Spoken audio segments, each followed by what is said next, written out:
Kryon. The script greetings, my dear ones. I am Kryon of Magnetic Service. I often start these channelings by mentioning some of the questions we receive. It's almost like a desperate cry in the night, and I hear this. Why does it seem like I don't feel comfortable anymore? And when I look around, it's almost as if someone received a script that I didn't understand. This is separation, my dear ones. It's more than that. That cry is all part of what I told you and channeled about last week. We are witnessing something extraordinary regarding the new energy of 2026 that is starting now. As I said last week, this isn't about dropping a ball where everything starts changing just because New Year's has arrived. Rather, it's the recognition that a new year brings with it a completely new energy, one that hasn't been seen for many, many years. This change of yours, a 36-year-long window of difficulty, and as I said last week, there came a time when you began to face the difficulties calmly, and now you're starting to move beyond them. But really, what does this mean now? Is the energy just getting a little better? Or is there something else going on? And indeed there is, and this something else is something that is, I would say, very, very different and unexpected from anything you've ever experienced. If you're a light worker, if you're an old soul and you're listening to this, you probably find yourself in that category of people who didn't get the script because something else is happening. Why do light workers and old souls feel a dimensional shift? And the reason is that they're tuned into a higher consciousness. We've talked about this before, and I want you to really listen to this message. Consciousness in general is energy. This has been proven by your scientists. So if consciousness is energy and suddenly I tell you that your consciousness is vibrating more intensely and that this year your beginning is also changing dimensionally, can you see some of the things you might be feeling right now? Now, I would say there are many feelings about what's happening. Some say, I don't feel comfortable. Everyone has a script except me. Others say, I don't know why this is happening, because it doesn't feel right, it doesn't feel right. It's not a return to better times like I thought. Everyone has their own idea about this particular year and the change that's taking place. And I want you to pay attention. This year, there will be opportunities for you. This year, there will be intuition for you. There will be all kinds of things that could make huge differences for you. And these differences I'm talking about are a dimensional shift. Now, Kryon, what does a dimensional shift really mean? Let me begin to explain what it is and what you should be aware of. Most people aren't aware of dimensionality. It's something that doesn't even make sense within what your reality is. So if you look at the dimensions you're in, you could probably count them and you have. You have height, width, depth, and time. Those are the 4 dimensions. Time only came along recently with Einstein. So these are the 4 dimensions you live in that you can count. Now suddenly, many lightworkers say and feel, I feel like we're moving towards number 5, or 6, or even 7. Now this is true in the sense that you feel it with certainty, but again, it's difficult to number them. Numbering them could even get you into trouble, because then you'll find yourself referring to 5, what 7 is, and how it works with 6 when it's not true. I want you to feel and understand that you are working right now with a different dimensional shift. It's not necessarily 5 or 6 or 7. It's different. What does it mean? It means your reality, what you touch and feel and say, this is a good thing. I realize I'm in a reality that I understand and love and all the rest. And suddenly it changes. And this makes almost everyone nervous because the things that were real for you start to shift, and that's how it appears. Now, what are these things that are real for you? I'm not talking about apparitions or anything like that. I'm talking about how things work. You've been on this planet for a very long time, my dear ones. You know how things work. So when these things start to shift and work differently, this begins to disturb many. We've also talked about this many years ago as the beginning of the new normal. And it is. So what I might tell you regarding this idea that you don't feel comfortable anymore is that it's exactly that, or the fact that everyone has a script except you. It seems that way, but it's not exactly that. That script you're talking about is a wonderful new divine purpose that is beginning to manifest in the form of something I'll talk about, called superconsciousness. Oh my. Take a moment. Breathe. If dimensionality is part of physics, and consciousness is also part of physics, that means your consciousness as it moves into another dimension will change. When that happens, everything you are, including what you've perceived as your divine purpose, will begin to shift. Now, this has never happened to you before. And there's this idea that because you haven't done it, you're not on the right path, or you're not keeping up with it. What if it wasn't like that at all? What if you were keeping up with it, but you didn't recognize it? You don't recognize it because this has never happened. It's never happened. You've never shifted into another dimension on this planet in human history. Is that so? No wonder it feels strange, very strange. You don't have a template for it, my dear ones. No template. So, what are you supposed to learn from this? Or maybe what are you supposed to know to make it more relaxing? I will give you some information. I will also tell you how to navigate this time. Another dimension is one that connects us more intimately with spirit. We've told you the veil is lifting, and it is.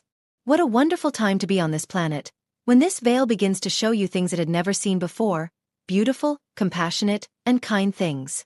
And with this veil lifting comes this new reality that, in doing so, disturbs many of those lightworkers because it's different. So the first thing I'll tell you is that you will benefit from the affirmations we talk about, especially in 2026, right here where you are. You will benefit from an affirmation that says, "Dear Spirit, I know things are changing. I know love is coming. Thank you for being there with me and I feel it. Help me get through this moment and understand it. Dear Spirit, help me understand that a superconsciousness is coming that will redefine compassion, perhaps even love at the deepest level. The love of Spirit, the love of the angels around me."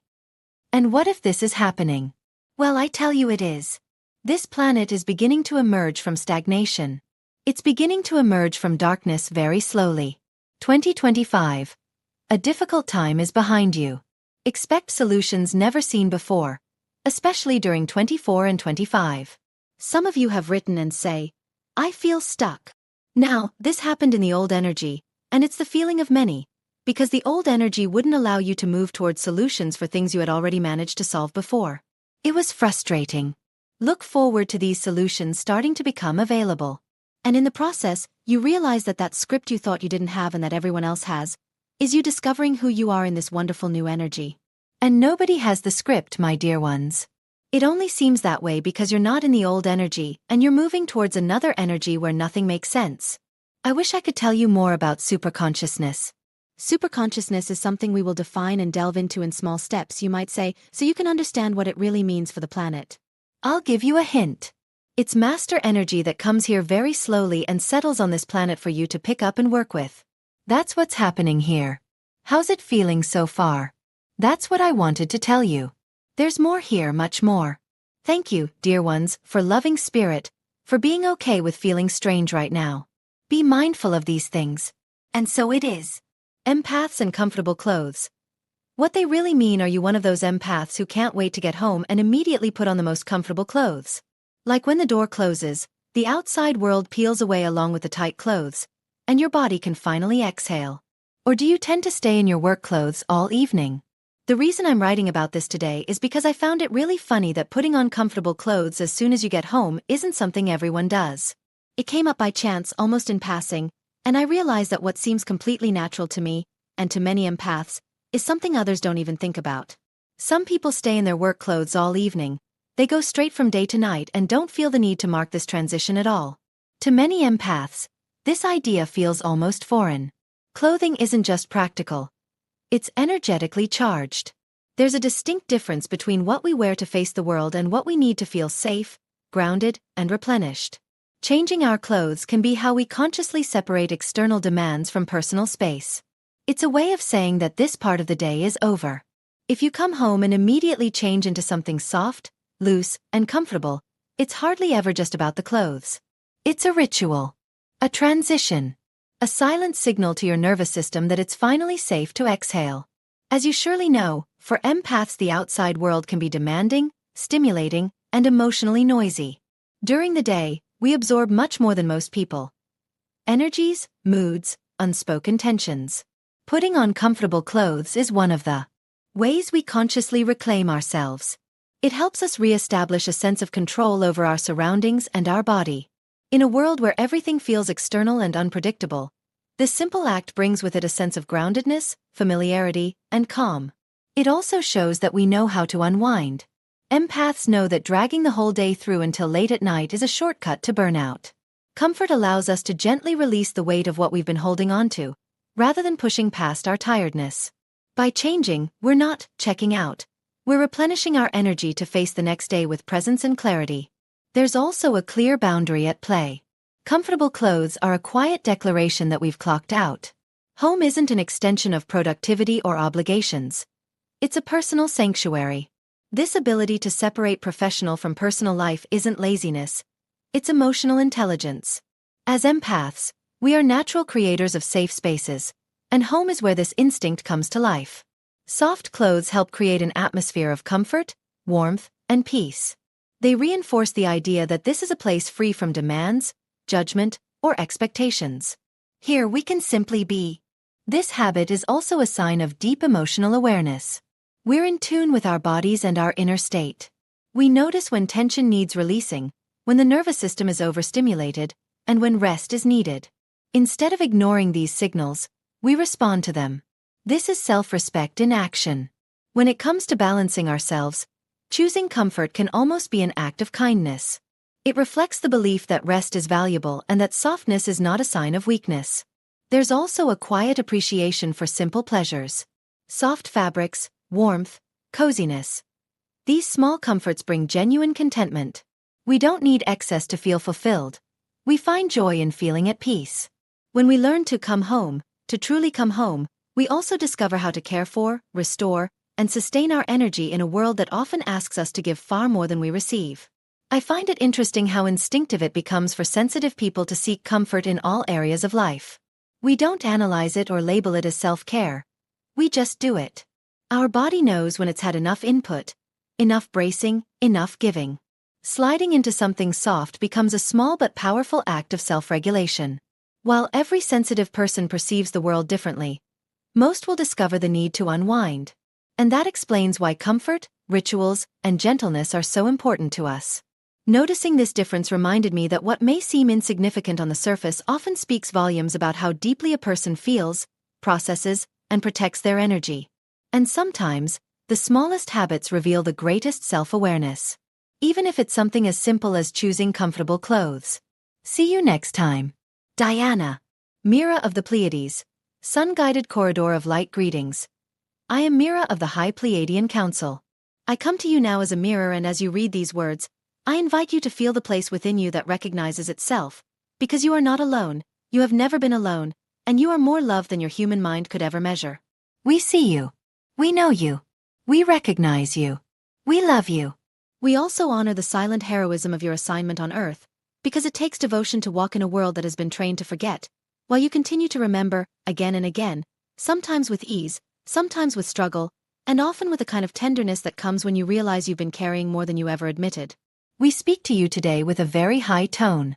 My heart sings with joy for all the progress made since we last spoke, and I don't say this because every external circumstance has already rearranged itself into the golden picture your heart can perceive, but because something essential has shifted inside many of you, the moment you stopped bargaining with your awakening and began to rest within it, not as a performance, not as a concept, but as a living presence in your daily life. And this presence is what changes timelines, because it's what changes choices, and choices are the language that Earth listens to. You've described the recent intensification as an energy spike, and we understand the language, because from where you stand it can feel like a sudden elevation, a luminous pressure that arrives and insists on your attention, a wave moving through your days and nights and making the old rhythm feel unfamiliar. Yet we wish to expand the frame so you don't interpret this as random, or as a cosmic inconvenience you must simply tolerate, but as a corridor of light that has opened, a sequence of purposeful arrivals that keep calling you forward until the old baseline no longer feels like home. Beloveds, the sun is not simply a light in your sky. The sun is a living transmitter, a sacred messenger, an intelligence that participates in the evolution of worlds. Your scientists describe measurable activity, and these descriptions are useful in their own realm, but what we invite you to perceive is the deeper conversation.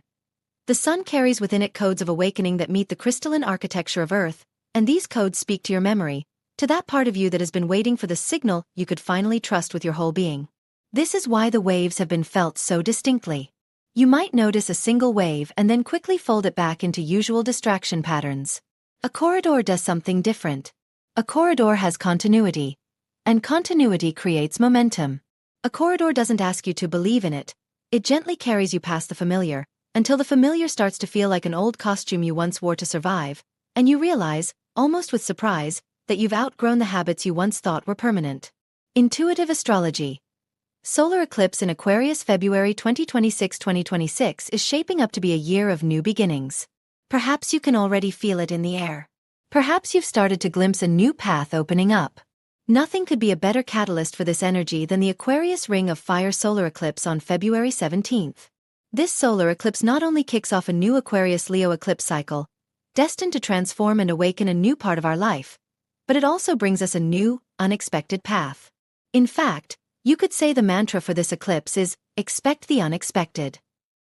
Let's dive into the energies behind the Aquarius Ring of Fire solar eclipse and discover how we might see them manifest in our lives. A fire eclipse, or annular eclipse, occurs when the sun is partially obscured, leaving a ring of sunlight. These eclipses are said to open new pathways and bring new streams of consciousness into our reality. What was previously in the darkness can be illuminated. If you know your birth chart, you can look to see which house is ruled by Aquarius and Leo for clues on themes that might come up. You can also think back to what was happening in your life between February 2017 and January 2019, the last time we had an eclipse in these signs. Reflecting on that time, you might notice you're refining your approach to similar themes as we navigate this eclipse cycle over the next 18 months. An unexpected path opens Uranus, the planet of awakening, change, and surprise, and also the ruler of Aquarius, is activated during this solar eclipse, which is why it holds this element of the unexpected. We might feel caught off guard or glimpse a new path we hadn't spotted before. Information from the shadows might be revealed, altering our consciousness in ways we couldn't have predicted. When we're just beginning a new eclipse cycle, changes can be barely noticeable at first, but then fully blossom as we delve deeper into the energies. Think of it as the first stone being laid on a path that hasn't been charted yet. We can feel the new beginning, we can see the road opening before us, but more time is needed to understand exactly where we're going. We might also experience abrupt conclusions during this eclipse, so the path clears for us. It's also interesting to note that sometimes solar eclipses can shift power dynamics. We might see this in our own lives, or even on the world stage, regarding world leaders and heads of large corporations. Another eclipse in this series is due in August 2026, so this could be when more clarity arrives. An unexpected path to healing. Chariklo, the asteroid goddess of spiritual medicine, is active during this solar eclipse in Aquarius, opening a gentle healing path. Chariklo brings a sense of sweetening, which will be welcome considering the transformative nature eclipses can sometimes bring. Chariklo asks us to trust nature and our intuition for guidance. Spending time outdoors, slowing the body down, and reconnecting with natural rhythms can be particularly helpful now. Chariklo teaches that nature holds what we need to feel full, complete, and supported.